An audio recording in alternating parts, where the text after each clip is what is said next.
The National Weather Service in Jackson has issued a severe thunderstorm warning for Lee County in central Mississippi, southeastern Etowah County in central Mississippi, until 9:30 p.m. Central Daylight Time.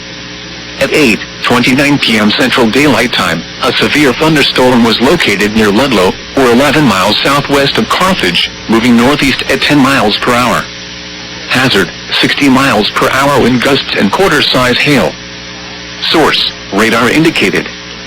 Impact, hail damage to vehicles is expected. Expect wind damage to roofs, siding, and trees. This severe thunderstorm will be near Tuscola around 8:50 p.m. Central Daylight Time. Carthage around 9:30 p.m. Central Daylight Time.